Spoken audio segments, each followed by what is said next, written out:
Thank you for joining us for Meet the Candidate. My name is Anila Taylor, and joining me today is Mr. Brad Murphy, and he is running for the North Carolina congressional seat for District 1 that encompasses about 19 counties, and one of those counties here at Pitt County. And he's going to talk about that as well, because this is an important county, an important race, and we definitely want you all to get an opportunity to meet and learn more about Mr. Murphy. Now, Mr. Murphy, thank you so much for being here. I'm happy to be here, Lynette. I mean, it is amazing. You have a huge, huge group of counties to cover, and they're large. Not only that, they have their own different personalities, but why did you want to run? Well, it's so interesting, Lynette. Like many of us at the beginning of COVID, we had plans. Yes.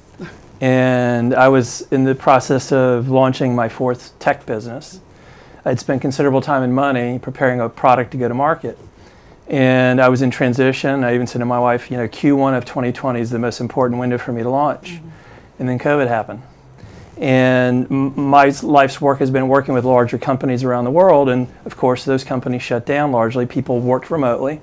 So there was really no opportunity to go to market with a new business. And so we're, like many of us, we're putting our life on hold a bit. And fast forward 2 years, literally, a lot of the companies I worked with over my career are still not back in their offices, if you can imagine that. And suddenly, friends come to me and go, you've spent the last 20 years helping fix the most broken, large institutions in the world. You now live full-time in a district that has a lot of challenges.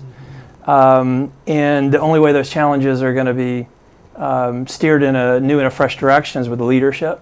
And the only way that can emerge is if someone goes to Washington and really represents this district in an authentic way. And so, why don't you run? I'm like, yeah, no. That's the craziest idea I ever heard. I'm not a politician. I'm a faithful voter. Mm-hmm. I care passionately and deeply about the issues, and like all of us, I have lots of opinions about what's wrong and what's broken in Washington. But really, why I made the decision after a lot of prayer and discussion with family was this district itself.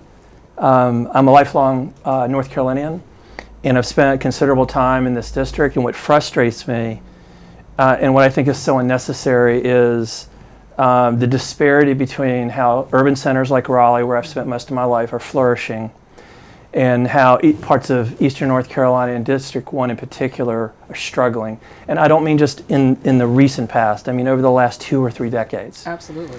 And so there's 2 ways of looking at that, you know, the glass half empty or the glass half full. I have a big, bold vision for how to turn this around in a big way. So I want to do that. But I also think there's an even bigger opportunity. If you think about how divisive our politics are, if you think about how polarized the parties are, if you think about how intransient Washington has been and really paralyzed by the extremes of our party, part of it can be seen through the lens and the optics of rural versus urban. Most of the rural parts of this country tend to lean right when they vote, and most of the urban centers in this country tend to lean left and vote Democrat. And while there will always be 2 parties, it was never always that way that we were so divided. And so I see an opportunity to build a bridge between urban centers and rural parts of North Carolina. And so that's why I'm running. And I see a brighter future. I don't see the past, I only see the future. Yeah, and you're originally from the Raleigh area. I am. Born in Raleigh, became a successful digital entrepreneur. Yes. Worked in the software industry. Yes, that's right.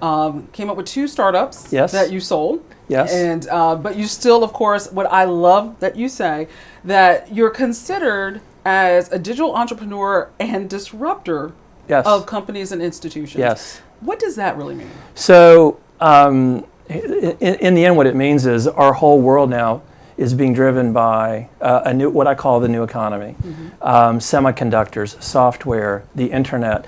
These things have only been around 30 years. And yet today, virtually all of the new jobs and all the wealth creation prosperity opportunities are connected in some way to this new economy.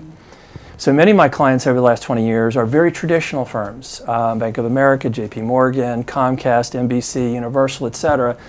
And they sit down with me and they say, Brad, we've got traditional business leaders in our company, and we've got all these technology people who used to be this back office, like the computer department.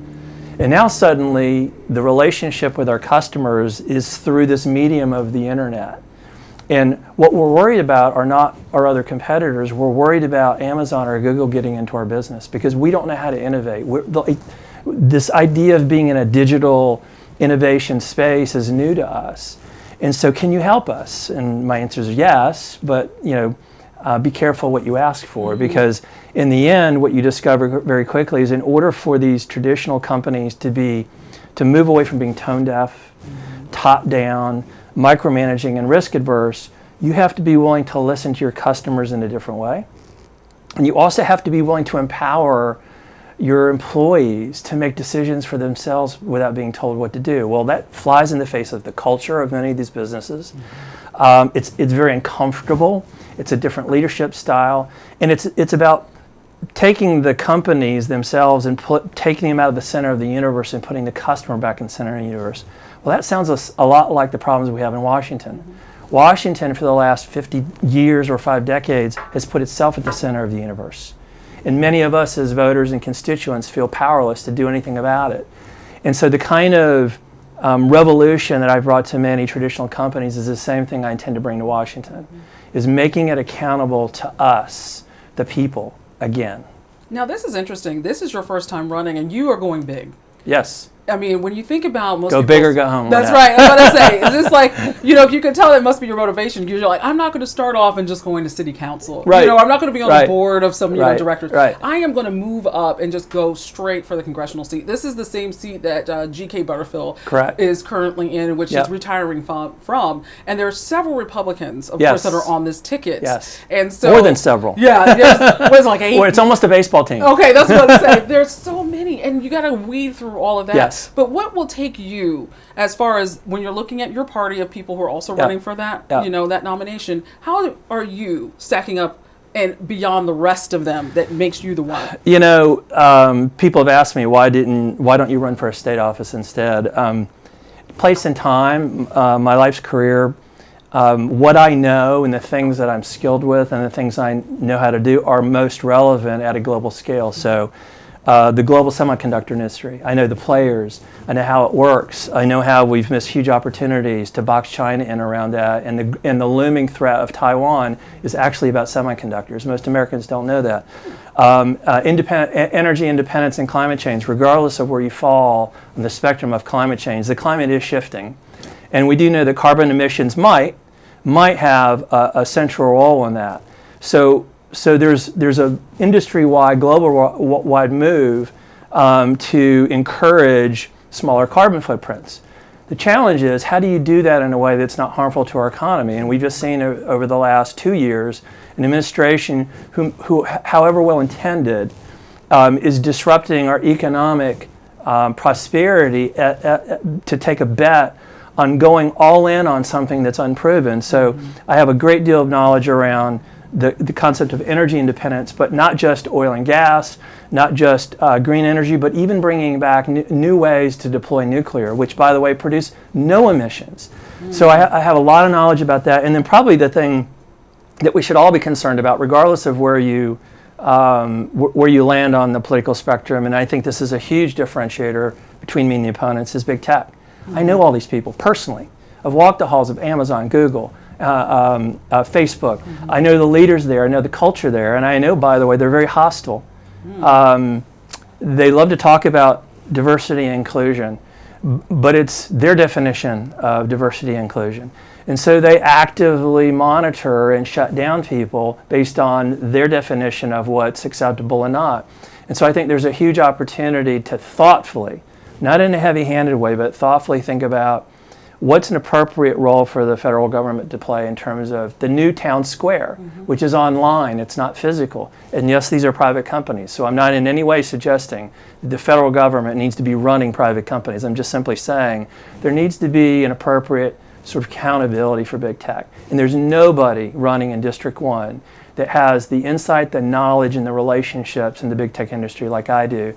And an understanding of how to navigate that with the relationships that I have. Well, that's the other thing, because when you're thinking about Pitt County, which of course is one of the counties, and you do have some other smaller finger counties, as in the, of course, the north that don't have I mean, as a lot of access to broadband, internet, the services are lacking tremendously. Yes. And we saw that in COVID. Yes. Businesses and schools Yes. especially suffered. And so everyone talks about that, like bringing in Yep. the, big companies that can help Yep. with this. How do you feel that you can, help these smaller communities get the access they need so they can also thrive? So it's a great question. I was at a Republican event recently, and one of my opponents, after hearing me talk about some of the work I'm already doing, by the way, and I should mention this. So I'm not waiting to survive the primary or the general election to do something about what's going on in District 1. I've already strong-armed several large corporations in the United States and one philanthropic training organization to come with me into District 1 and to begin piloting a way of bootstrapping young people and adults into lucrative digital jobs, by the way, in just 4 months.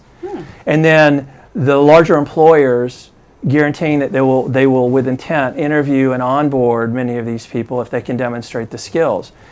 I had a GOP opponent come up afterward and say, "Oh, that's all great, Brad, but 40% of our district doesn't have broadband." I'm like, "Guess what? I got that too." Yeah. I have 2 children who I haven't mentioned. They're both very, very successful, and my son today works for Elon Musk. He runs the avionics product development group for Stars Marship. That's the brain of the rocket. This is the rocket, the largest rocket ever made in the history of mankind to take us to Mars.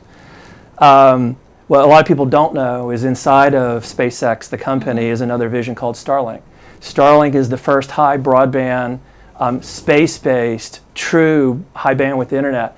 If I can park a small dish this big, and I have one in my property in Warren County, by the way, you can plug into broadband. Wow. And so our idea is, let's start where we are right now. We don't need to bring factories. We don't need to convince Apple or any other company to come to District 1. Let's start with 100 kids. And with 100 kids in 4 months, we can equip them with the skills, and we can position them to get hired in lucrative jobs without having to go to college and stay where they are. And oh, by the way, if they don't have internet, I'm going to take a backpack and a box called Starlink, and I'm going to park it in their front lawn, and they're going to be connected. You got to start somewhere. 100 this year, 200 next year, 400 the year after that, 1,600. 1,600 doesn't sound like a lot until you realize that they're all going to be making between $80,000 and $100,000 a year, and they're not having to leave home. And we don't have to wait a decade for broadband to come. Let me also say this about broadband. This is the first time ever, because of the recent bills that have been passed in Washington, that there's enough money to actually do something about broadband in rural America. But here's the problem. Politicians and the government are going to do what they always do. They're going to spend the next decade figuring out how to deploy that money. We don't have a decade to connect rural eastern North Carolina to the internet. It's as important as water to the livelihoods of the people and the citizens living in it. And the last thing I want to say why this is so important is I've sat down with many families in this district, and they're always surprised when I ask them this simple question: do you know what the most valuable export crop is at District 1? Of course, they think I'm talking about, could it be soybeans, tobacco, etc. It's your young people. Those that are able to escape and go to colleges elsewhere almost never return. They go to urban centers. And it doesn't have to be that way. That's true. And that's because they either want to do something in their community to help it, or they're going to go somewhere else where they can be helped, and then a later time maybe come back. So you're seeing, of course, our kids, very important. Education has got to be probably one of the biggest platforms for you as well. It is. Because we're seeing issues in our educational system where teachers are not getting paid. We're seeing that issue as well. But how can the government help with our situation in North Carolina? So, not to put my civics hat on for a minute, but I think it's important for people to appreciate the distinction between running for the local school board, running for a state House or Senate seat, and running for Congress. Your local school board and the state are the 2 most important governmental partners when it comes to education in terms of the local experience and the outcomes that we see from kids. But having said that, between 2 and 5% of the budgets from your local school come back from the federal government, from the Department of Education. So what I want to talk about is what can a congressperson do in Washington that could have a positive impact on your local public schools, private schools, and charter schools. And I'm going to start with something fairly controversial. I believe deeply that we need to eliminate the Department of Education, the federal government, and here's why.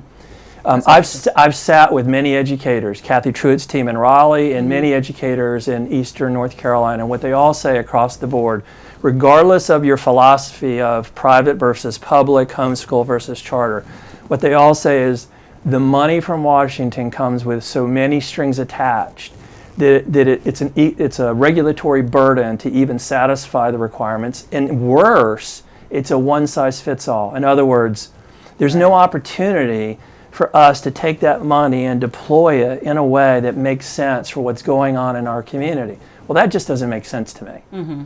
Local communities are in the best position to know how to empower teachers, how to transform education, et cetera. So one of the things I would do is eliminate the Department of Education. Now, that Department of Education today is a rounding error in the big scheme of things of a federal government that's $30 trillion in debt, but it's still $85 billion annually, okay? Mm-hmm. Here's what I would do that money, not to pivot too quickly off the subject of education, but $5 billion of that $85 billion today is just spent on the salaries for the people that are in the Department of Education. Mm-hmm. I would redeploy that money to permanently fund a $5 billion per year project for putting up a permanent barrier on our southern wall. So there's the money we need. 10, 15 years, it's done. We don't need to go find new money. We're going to take that funding. The other $80 billion, we're going to send back to the states, but with only one string attached for a transition period, 5 to 10 years. The money will only go to states who show a demonstrated progress to increase school choice. Now, this is going to sound like I'm not a public school fan. I am. Right. But in every part of the country where school choice has proliferated, and I want to use the state of Arizona as an example. Mm-hmm. In the state of Arizona, 84% of all school children have access to one or more, let's call it non-traditional school options. They could be private or charter or even micro/homeschool. Mm. In the state of Arizona, on all economic vectors, poverty, middle class, and upper class, all of the students score within plus or minus 1 or 2 or 3%, and they're 2 standard deviations higher than all the other states in the entire country. Hmm. It is an example of what happens when there's free and open competition. So if my child is at a school and I'm in any way uncomfortable about the degree to which that school is serving my kid's needs, and I take my child and I send them to a school across the county, the money to support that kid follows the kid to the next school. It could be to a charter school, a private school, or a public school. And in Arizona, guess what happened to the academic scores of the kids in the public schools when this happened? They went out. Why? Mm-hmm. Because schools figured out with competition we have to up our game. Yeah. This isn't being critical of public schools. It's just it's the nature of the beast. If there's no choice, nobody intends to deliver subpar education, but if there's no real accountability to do otherwise, it's easy to fall into routines. And then the last thing I want to say about this is teachers in the public schools in particular are the ones I'm most empathetic to, because when I sit down with them, what they tell me is, Brad, if you had any idea how much time I spend on things that I know are not moving the needle on my students' academic achievement, it would make your hair catch on fire. Well, I don't have any hair to catch on fire, okay? But you get my point. Exactly. That we have an administrative class of people who are now promoting and advocating a lot of learning opportunities that have nothing to do with core academic achievement. So the poor teachers in the classroom is hamstrung. So I believe deeply in transformation of schools via 2 mechanisms: school choice, but also freedom for teachers in the classroom to take on greater latitude for deciding how best to teach their students without being told by administrators exactly how to do that. Now, I know that that's not a problem you can solve in 6 months, right, but you have to start somewhere. And I think wrangling in the Department of Education and deploying that money back to states in a way that encourages school choice is the right first step. That's a very interesting perspective. I've never even heard that, of someone saying, let's just go ahead, get rid of the Department of Education. But that's very interesting. But I know from the other standpoints of the things that our congressional leaders can do, let's say in light of what's going on right now in Ukraine, Yes. recently President Zelensky went before Congress. He spoke about just closing the airways over Ukraine, Yep. asking America and President Biden to please do something more than just send us arms. They appreciate it, but need more. As a congressman, how do you feel you can help impact or even help in this situation where war against the Ukrainians is causing such division with NATO and the fact that they're not sure, are we going to go into World War III or not? Why don't you ask harder questions? I know. I have maybe something else harder for you later. Maybe, you know. I want to say a couple things about, so regardless of where you sit politically, I think it would be a missed opportunity for not me to point out a difference in style of leadership, Zelensky and President Biden. Yeah. I think we're all inspired by Zelensky. He could have taken a free ride and gotten out of there. Sure. He's going down with the ship. That's what leaders do. But he's also asking for something that's fair and appropriate, which is, look, I'm not asking you to fight for me. I'm just asking you to give me a fighting chance. Yeah. Two things I'll say about this before I talk about what Congress could do. One is, we saw the Russians and Putin mounting an arsenal at the border of Ukraine for 2 months. And what we were told by our leaders and also the leaders of Russia is, there's nothing to see here. You know, this is just routine. Except to a common person looking at it going, this doesn't look routine. Right. All right, the tanks, as far as the eye can see, right at the Ukraine border. Why weren't we already provisioning into Poland, not into Ukraine, at the border between Ukraine and Poland, every piece of military arsenal we could dispose of and not put ourselves in harm's way? We didn't. Then the Russians invade, and we're still sitting on our hands. So I think part of what Congress can do is play a much more active role in using its leverage with its constituency to lean on the executive branch to do the right thing. Well, what's the right thing to do? I find it fascinating that during the Vietnam conflict, Russia and China quite comfortably, and in the Korean War as well, would arm our enemy combatants with military, and they didn't feel in any way that somehow drew them into the conflict directly. And yet we have an administration that sits here and goes, well, we can't give them airplanes because that would be just too provocative. Too provocative? Well, they're not asking us to fly them. And by the way, they're not asking for our planes. They're asking for MiG-19. They're asking for Russian planes because they know how to fly those. And Poland's just saying, hey, can you backfill our airplanes so we have some? So I think most Americans fall pretty squarely in the same place, which is, no, we're not going to put our own boots on the ground. We get it. Yeah. But there is no country in the world today with more military might and arsenal than the United States. We can spare a few planes. And not only that, you're part of the district of Onslow County, which Yes. of course, huge military. I mean, Yes. the largest. Yes. When you talk about military, and we got families there who are probably like, what's going to happen? Yeah. We've seen even in Fayetteville where we had, Sure. our military go over to assist, but not, of course, fight. Yeah. Are you saying it's a good idea to maybe even have some of our military go out and maybe help fight? No, I'm not saying that. Okay. I want to be really clear. This is not our fight. This is not our battle. Ukraine is not part of NATO. But that doesn't mean that we can't assist people who are trying to fight for themselves. Number one. Number two is we have to think beyond Ukraine. What happens, Putin has said publicly he wants to reconstitute the USSR, which would put us back in a Cold War. Yeah. So we have a vested interest in the outcome of Ukraine beyond Ukraine. So I'm not suggesting we put boots on the ground, but consult, train, and arm, absolutely. Yeah. And of course, we see how China also is kind of playing into this. And I think we have to look at what China's role is and how the United States is going to handle China. I know it's another loaded question. No, it's not a loaded question. It's the right question, because while we're looking at Russia, the only reason Russia felt emboldened, there are two reasons why Russia felt emboldened to go into Ukraine. Number one was they see weakness in our current administration. By weakness, I mean he's not going to do anything. So there's no immediate reprisal that we have to concern ourselves with. But that was only one of the reasons. The second and the bigger and the scary reason that all of us as Americans need to be focused on, and as a congressman, this is like right in my crosshairs, is China. Yeah.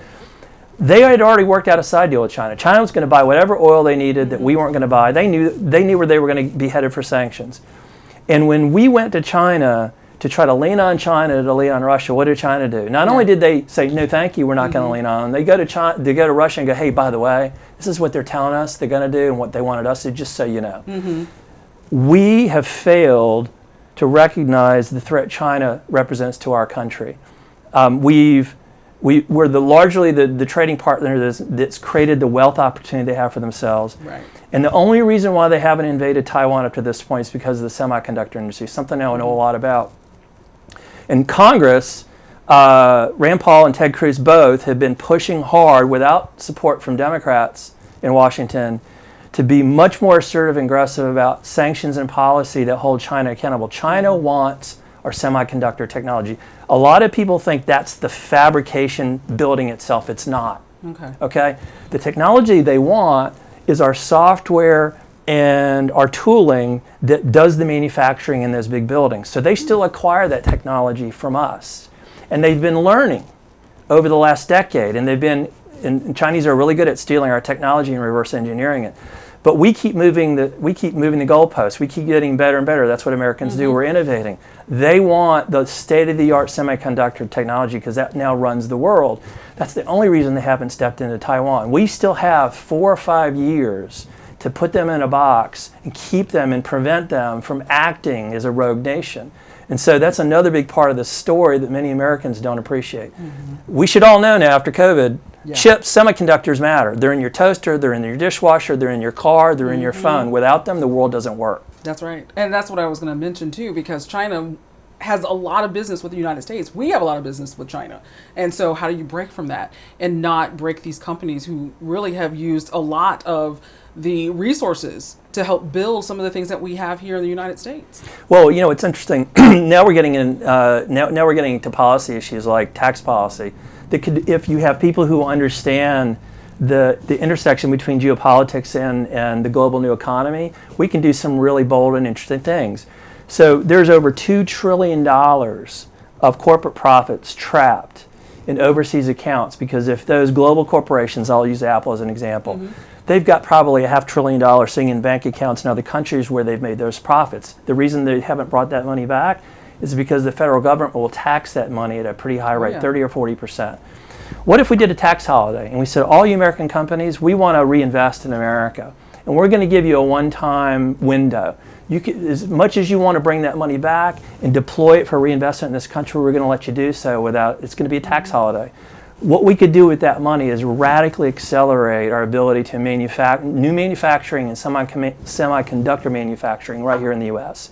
Not only that, but just recently over in Greensboro, Toyota's building a $10 billion EV battery factory. There are enormous clean digital manufacturing opportunities that could find a home in eastern North Carolina, but we need fresh investment. And not from the government, by the way, from private industry. So if you send the kind of people to Washington to understand this intersection between geopolitics and the new economy, we can shape policies that are not only good for our economy, but keep our nation and our world safer. Right.